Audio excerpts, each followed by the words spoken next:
अस्सलाम वालेकुम। जियाज़ किचन में तमाम व्यूवर्स को खुशामदीद। कैसे हैं आप सब लोग? उम्मीद करती हूँ सब ठीक होंगे।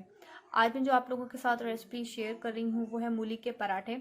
आज हम मूली के पराठे बनाएंगे, लेकिन पराठे बनाने से पहले मेरी आप सब लोगों से एक रिक्वेस्ट है कि आप लोगों ने अगर अभी तक मेरे चैनल को सब्सक्राइब नहीं किया है तो प्लीज़ मेरे चैनल को सब्सक्राइब कर लें और साथ में बेल आइकन को प्रेस कर दें। बेल आइकन को प्रेस करने से आपको मेरी आने वाली हर लेटेस्ट वीडियो का नोटिफिकेशन मिल जाएगा और आप मेरी आने वाली हर न्यू रेसिपी को सबसे पहले देख सकेंगे।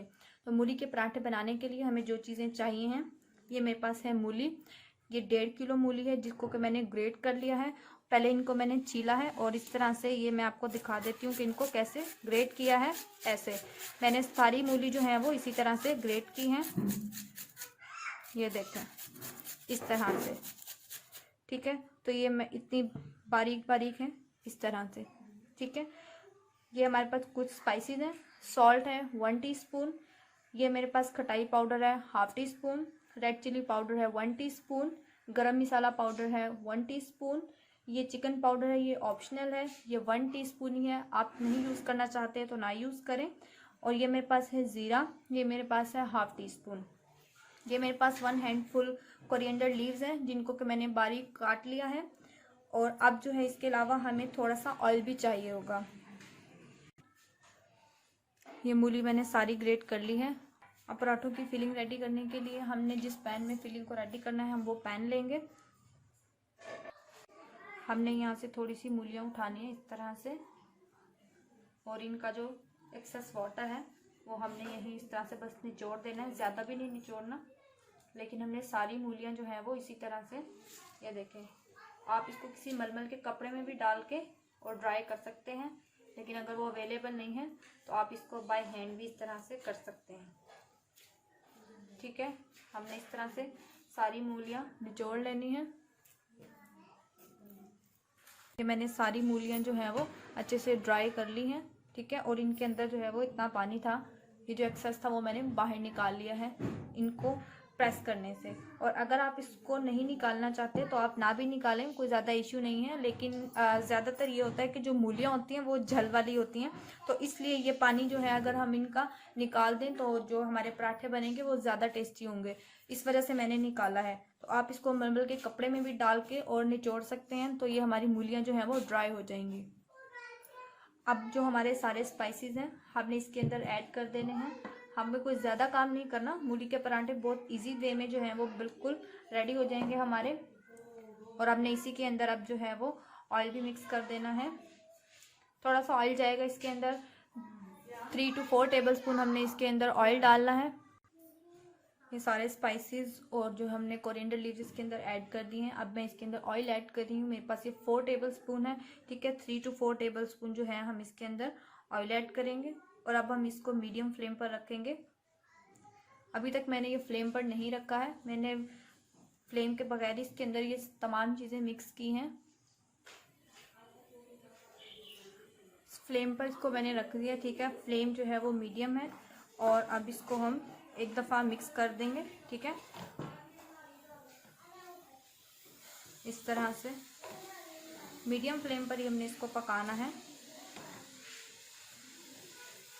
क्योंकि इसके अंदर अभी जो थोड़ा सा पानी मौजूद है हमने उसको भी ड्राई करना है।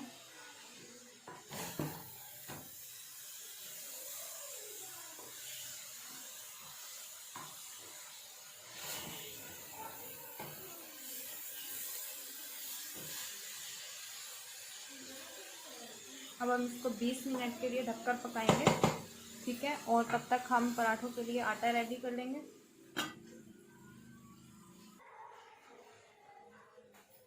15 मिनट हो गए हैं, हम ओपन करके चेक कर लेते हैं। ये देखें जो पानी है वो ऑलमोस्ट ड्राई हो चुका है। बस मज़ीद इसको 5 मिनट हम और करेंगे इसी तरह ढककर, और जो पानी होगा वो अच्छे से ड्राई हो चुका होगा और आटा हमारा रेडी हो गया है। अब 5 मिनट मज़ीद इसको करेंगे। 20 मिनट करना था, 15 मिनट हो गए हैं और अब 5 मिनट इसको मज़ीद रखेंगे चूल्हे पर। 5 मिनट हो गए, तो ये देखें पानी जो है वो हमारा सारा अच्छे से ड्राई हो गया है।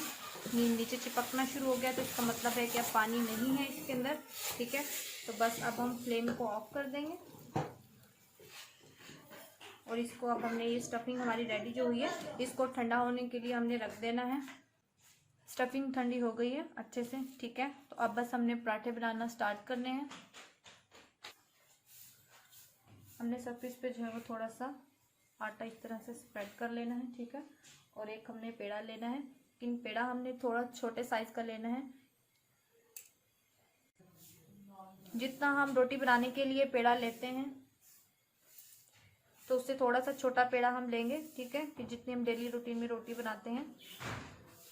और इसको अब बेल लेंगे हम।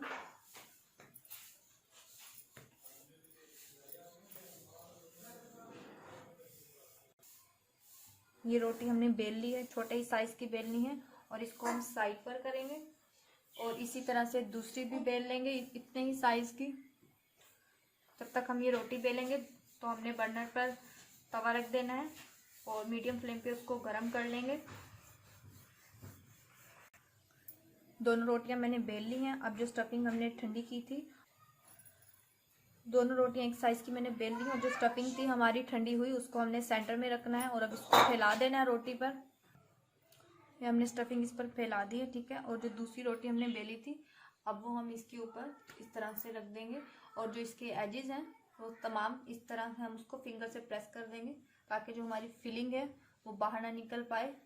तवा हमने गरम कर लिया है, अब हमने बस इसको तवे पर डालना है। तवा हमारा गरम है और हमने पराठा अपना इसके ऊपर डाल देना है। फ्लेम हमने मीडियम ही रखना है। ठीक है, और मीडियम फ्लेम पर हम इसको एक साइड से पकाएंगे और फिर इसको पलट लेंगे।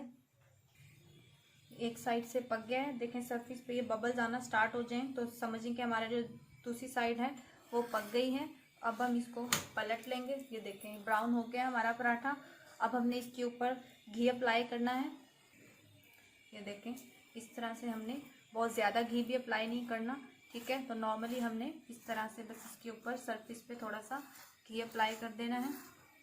घी अप्लाई करने के बाद हमने चेंज कर लेनी है साइड। ये देखें दूसरी साइड से भी पक गया है। अब हमने इस साइड पर भी घी अप्लाई कर देना है। फ्लेम को हमने लो कर देना है, मीडियम पर रखा हुआ था। फ्लेम अब हम लो कर देंगे और दूसरी सरफेस पर भी घी अच्छे से अप्लाई कर देंगे। और अब हम इसकी साइड पलट कर इसको डार्क ब्राउन होने तक पका लेंगे। ये देखिए दोनों साइड से पराठा हमारा बिल्कुल पक चुका है। हमारा पराठा रेडी हो गया है। हम इसको प्लेट में रख लेंगे और इसी तरह हम अपने बाकी के सारे पराठे रेडी कर लेंगे। सारे पराठे रेडी कर लिए हैं। पराठे रेडी कर लिए हैं हमने। ठीक है, और जितना मटेरियल था मतलब कि 1.5 किलो मूली थी उसके अंदर जो है वो 10 से 11 पराठे इजीली बन के रेडी हुए हैं।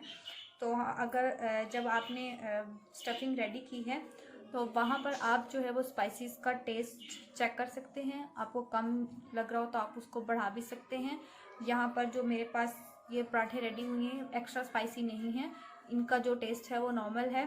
तो आप स्पाइसेस इंक्रीज़ कर सकते हैं अगर आपको स्पाइसी पराठे जो है वो रिक्वायर्ड हों। मैंने आप लोगों के साथ सिंपल मेथड शेयर किया है और दूसरा मेथड भी है जो मैं बहुत जल्द आप लोगों के साथ शेयर करूंगी।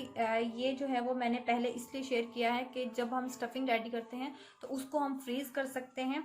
तो फिर जब भी हमें अगर मूली के पराठे बनाने हो तो हम स्टफिंग को यूज़ कर सकते हैं। लेकिन जो दूसरा मेथड मैं आप लोगों के साथ शेयर करूंगी उसमें हम स्टफिंग को सेव नहीं कर सकेंगे, तो इसलिए वो थोड़ा सा मतलब कि टाइम कंज्यूमिंग था। तो पहले मैंने ये वाला मेथड जो है वो आप लोगों के साथ शेयर किया है। तो इसमें जब हमने स्टफिंग को रेडी करके ठंडा किया है तो वहाँ पर हम जो है वो इसको सेव कर सकते हैं इजीली। तो हमारे पास जो है वो 15 डेज तक जो है वो सेव रह सकती है। अगर आप लोगों को मेरी रेसिपी अच्छी लगे तो इसको ज़रूर ट्राई कीजिएगा और जब आप रेसिपी को ट्राई करें तो मेरे साथ इसकी पिक इंस्टा पर ज़रूर शेयर कीजिएगा। और अगर आप लोगों ने अभी तक मेरे चैनल को सब्सक्राइब नहीं किया है तो प्लीज़ मेरे चैनल को सब्सक्राइब कर लें और साथ में बेल आइकन को प्रेस करना मत भूलिएगा। बेल आइकन को प्रेस करने से आपको मेरी आने वाली हर लेटेस्ट रेसिपी का नोटिफिकेशन मिल जाएगा और आप मेरी आने वाली हर न्यू रेसिपी को सबसे पहले देख सकेंगे। आप लोग मुझे फेसबुक पर भी फॉलो कर सकते हैं, उसका लिंक डिस्क्रिप्शन बॉक्स में मौजूद है। खुश रहिएगा, मुझे भी दुआओं में याद रखिएगा। फिर से हाजिर होंगी एक नई रेसिपी के साथ, तब तक के लिए मुझे इजाज़त दीजिए। अल्लाह हाफिज़।